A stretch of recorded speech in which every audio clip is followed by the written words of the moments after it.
अस्सलामुअलैकुम। तालिब नकवी एडवोकेट अपने चैनल के साथ। नाज़रीन, गुज़श्ता वीडियो में आखिरी हिस्सा जो है वो नामुकम्मल रह गया था। 1-2 मिनट की गालिबन रह गई थी वीडियो, तकनीकी वजह से। उसे मैं 1-1.5 मिनट में आपको आखिरी हिस्से में बताऊँगा। और नाज़रीन, आज की वीडियो का तारुफ, वीडियो तो पेवस्ता है गुज़श्ता मौजू के एक हिस्से से, लेकिन उसमें मैं आपसे एक अपनी बात भी करूँगा। वो मौजू है जो ब्रॉडशीट के चीफ एग्जीक्यूटिव की तरफ से हमारे जो एक नौजवान यूट्यूबर हैं जो लंदन में मुकीम है, उन्होंने जो इंटरव्यू दिया, लेकिन इसके जो उनके वो हक़ाइक़ हैं और उस पर जो नवाज़ शरीफ साहब ने जो कहा, उसे मैं थोड़ा सा उसकी तहमीद मानूँगा। और नाज़रीन, वजह उसकी ये है कि मैं प्रोफेशनल जर्नलिस्ट नहीं हूँ, अगरचे चूँकि मैंने ये पेशा नहीं अपनाया, अगरचे जर्नलिज़म मेरे ज़ेरे मुतालिया रही, लेकिन बहुत अच्छी मुल्क की खिदमत कर रहे हैं सहाफ़ी हज़रात, जिनमें यूट्यूबर्स भी शामिल हैं। अगरचे मैं इलेक्ट्रॉनिक मीडिया से बहुत सारी शिकायत रखता हूँ, लेकिन बहरहाल वो काम कर रहे हैं, उनकी सिंपैथीज़ भी होती हैं, और एक अगर वो सिंपैथीज़ शफाफियत के दायरे में रहें तो मेरा कोई मसला भी नहीं है, या हकीकत पसंदाना रहें फिर भी मेरा कोई मसला नहीं है। लेकिन बदकिस्मती से ऐसा नहीं है। लेकिन आज मैं ये मौजू नहीं मैं ये कह रहा हूँ कि जो मेरा ये मानना है कि अगर आप किसी भी सियासी बयान का जिक्र करें, उसमें किसी सियासी शख्सियत का जिक्र आए, तो बेहतर होगा कि उस थोड़ा सा एक माजी पर भी नज़र डाल दी जाए, ताकि आपको वो जो फ़रीक़ैन जो कुछ कह रहे हैं उनकी हक़ानियत या बस बदसूरत दीगर जो भी हक़ाइक़ हों वो आप ख़ुद असेस कर सकें। बाज़ दोस्त कहते हैं कि आप अपना व्यू पॉइंट दिया करें, वो मैं देता भी हूँ किसी हद तक, लेकिन अपने व्यू पॉइंट के लिए मैं आईने को बेहतरीन एविडेंस करार देता हूँ, और आईने से मुराद माजी के गुज़रे हुए वाक़यात। हैविंग सेड दिस, अब मैं आता हूँ अपने मौजू की तरफ। नाज़रीन, एक स्टेटमेंट देते हैं मसावी साहब, कवि मसावी उनका नाम है, और वो चीफ एग्जीक्यूटिव हैं ब्रॉडशीट के। इसमें कोई शक नहीं कि मुशर्रफ साहब सीरियस भी थे, और वो कौमी दौलत लूटे हुए लोगों ने जो दौलत लूटी उसे वापस भी लाना चाहते थे, लेकिन बहुत सारे अवामिल ऐसे वाक़ हुए कि वो भी इमरान खान की तरह डटे हुए थे कि मैंने इन मुल्की दौलत लूटने वालों को नहीं छोड़ना। और नाज़रीन, बेशक वो फ़ौजी आमिर थे, लेकिन एक हल्का असर मौजूद है जो उन्हें पसंद करता है, ज़ाहिर है उनकी चॉइस है। तो वो हुकूमत करते रहे और कमाल हुकूमत करते रहे कुछ अर्सा, और फिर इन्होंने इस कंपनी की खिदमत ली और कहा कि हम जो है ना आपकी इसकी लूटी हुई दौलत जो है बैरून मुल्क, इनका सुराग लगाना है, और फिर आपको इसकी हम मुआवजा देंगे। और वो मुआवजा 20% ऑफ लूटेड मनी वो तय हुआ। और मसावी साहब कहते हैं कि काम बड़ा ठीक चल रहा था, और जनरल अमजद की बड़ी तारीफ़ करते हैं कि वो बड़े पुरज़म थे और वो हमारे लिए बहुत ही ज़्यादा हेल्पफुल साबित हो रहे थे, नैब के चौधरी अमजद। और फिर वो ख़ुद ही वजह बताते हैं। ज़ाहिर है कि आप में जो बयान करेंगे पाकिस्तान की पॉलिटिक्स के बारे में वो सही होगा। अब अगर एक गैर मुल्की कह रहा है बात, तो हम ये कह सकते हैं कि इसे हमारे हालात का क्या पता। तो उनकी जो बात कही गई है, मैं उसे को रिलेट करूँगा उस वक्त के हालात के पता, क्योंकि ये तो मैंने देख लिया है कि अवाम का हाफिज़ा बहुत ही कमज़ोर है।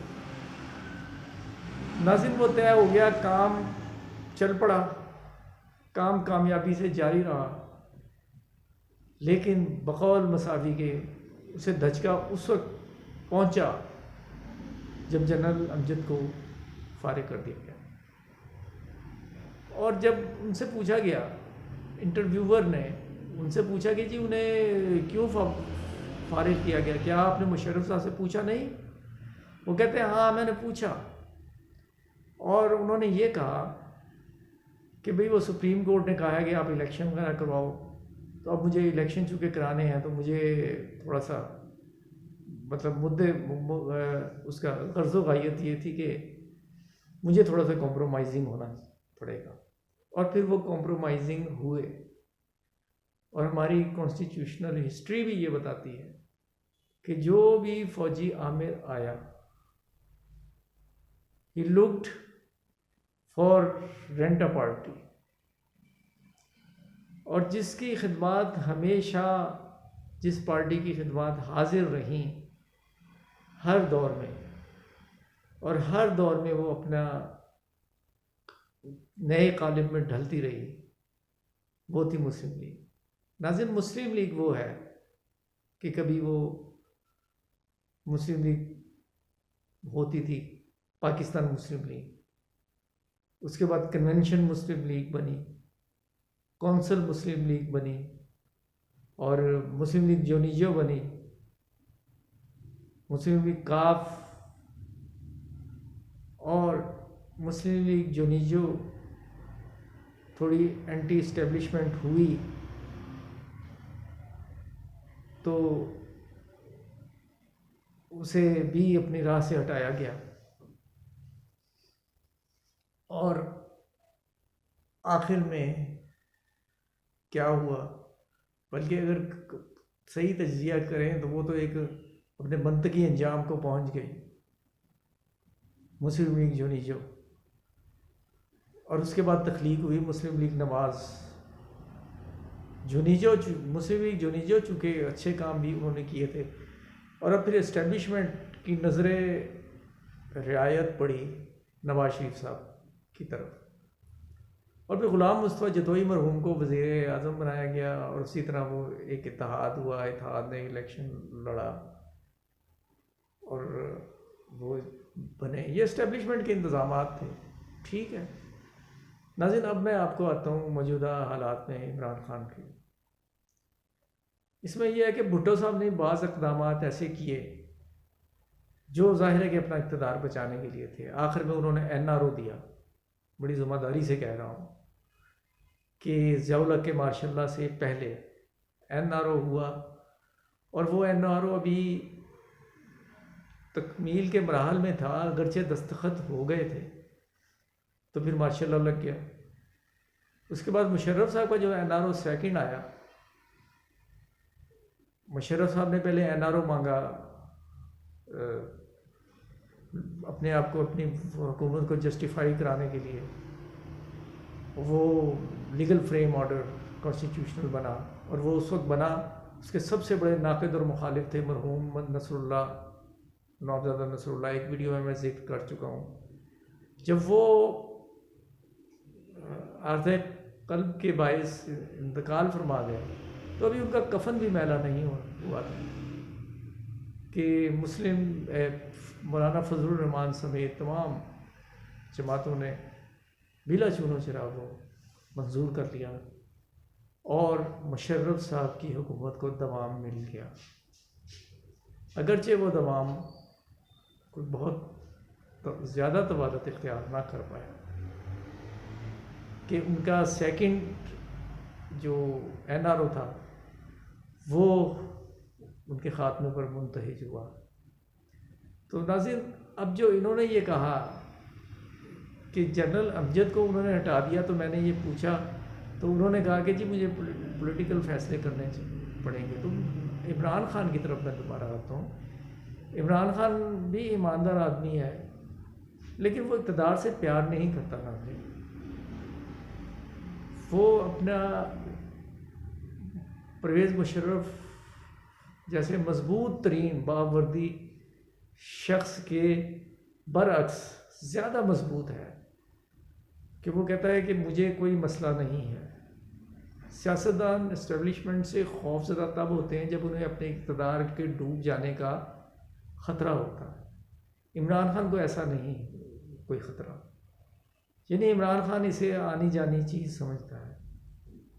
यही वजह है कि ये बबांगे दोहल आर्मी समेत सबके सामने ये कहते हैं कि मैं NRO नहीं दूंगा। और नाज़रीन, अब आते हैं स्टेटमेंट जो उन्होंने दी है कि ये इसके बाद जब इन्हें जुर्माना हुआ नैब को, तो उन्होंने कहा कि ये हमारी बर्रियत हो गई है और हम अल्हम्दुलिल्लाह हम बेगुनाह साबित हो गए हैं। हालांकि ऐसा नहीं है। अब कभी मसावी साहब ने कहा कि अगर मेरे हक़ाइक़ गलत हैं तो आप मेरे पे सू क्यों नहीं करते। और नाज़रीन, ये पाकिस्तान नहीं इंग्लैंड है जहाँ फौरी तौर पर ये ऐसा किया जा सकता है, लेकिन हक़ाइक़ कुछ और है।